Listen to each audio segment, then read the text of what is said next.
बड़ा ही सुंदर निर्गुण भजन।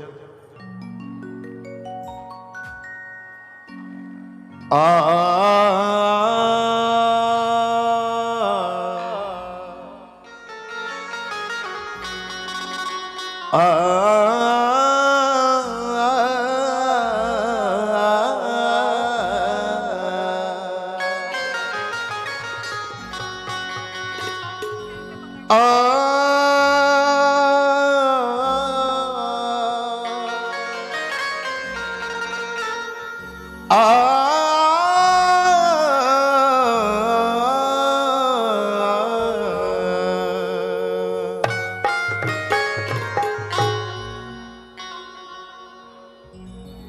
कर फेरत करवटिया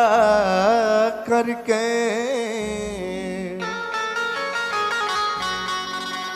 आ कंगना खन के खन शोर करे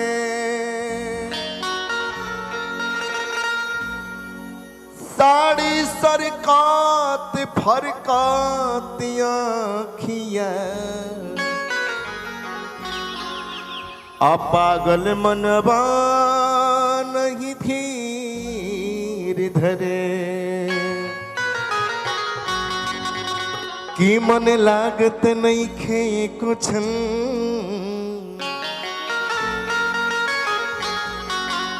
कि मन लागत नहीं खे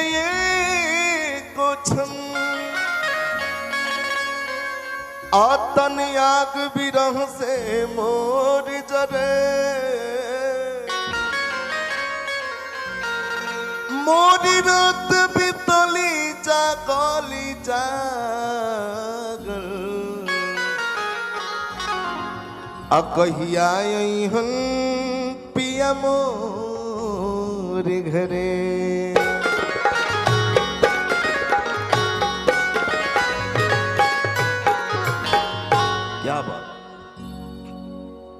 और भीज गया बना दिया चार और भीज गया बना दिया चार भीज गया बना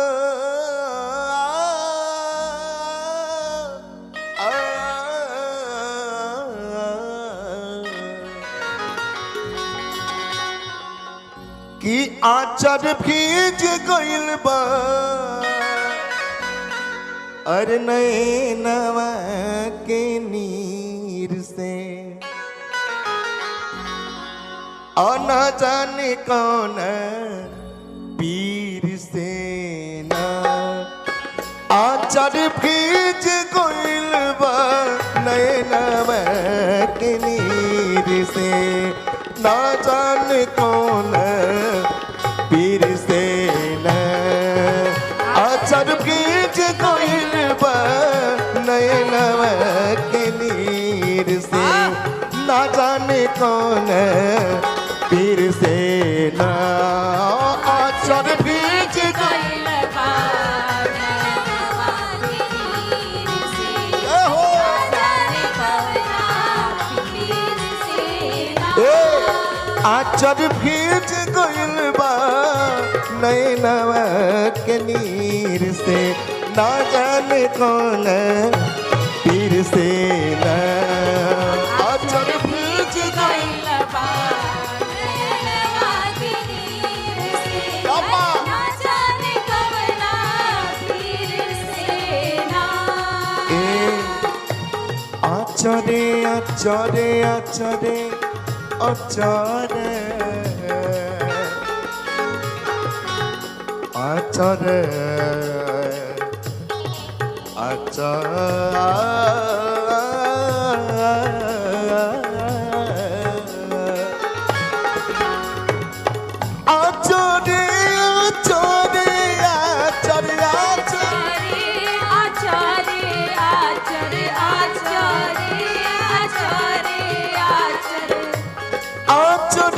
आचरे चोरे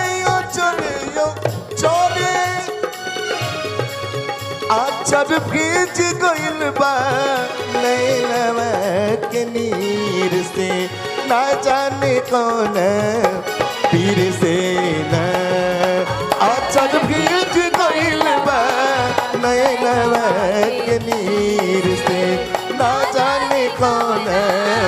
पीर से न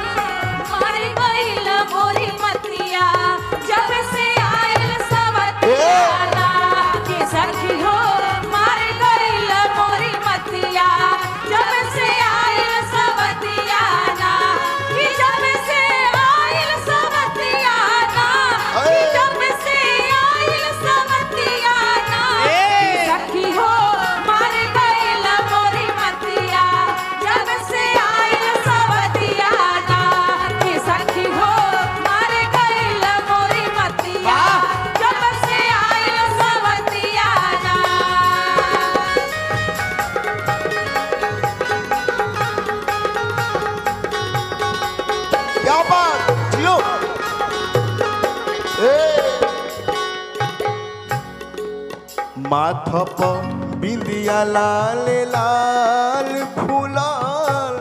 दोनों ओर के गाल माथा पर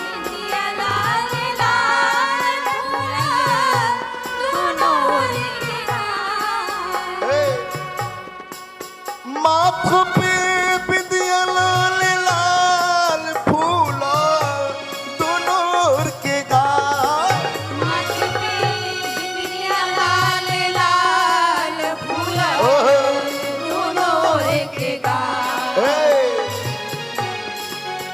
रहिया चलत बाड़ी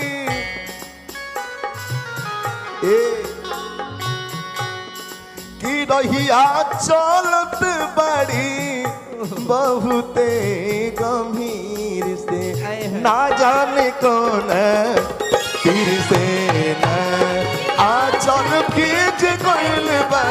नैनवा के नीर से ना जाने कौन पीर से न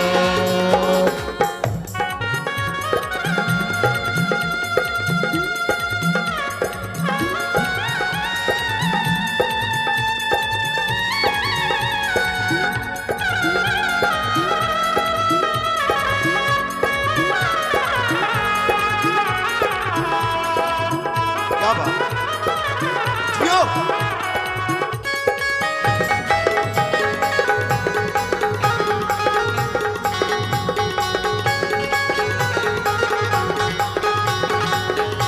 भैया जियो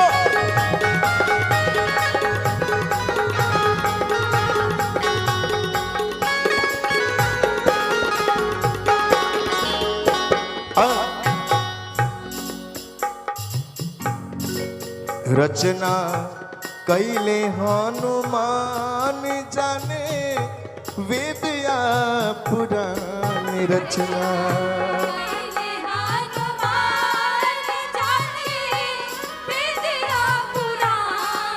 रचना कैले हनुमान जाने वेदिया पुराण रचना कैले हनुमान जाने वेदिया पुराण कि नहीं लागल बड़ुए एरा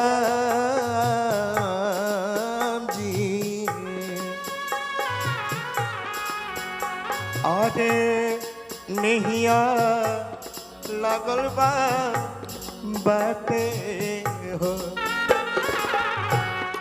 कि नहिया लागल बड़ुए साहेब कबीर से और नहिया लागल बड़ुए साहेब कबीर से ना जाने कौन पीर से न आचर भीज गइल बा नैनवा के नीर से ना जाने कौन पीर से न आचर भीज गइल बा और नैनवा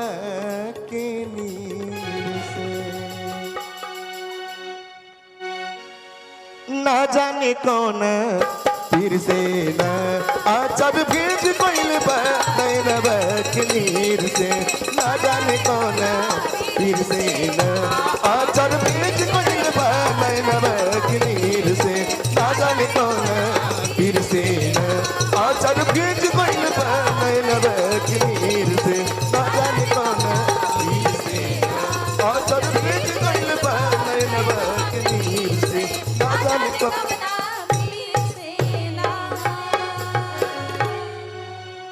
बोले संत समाज की जय।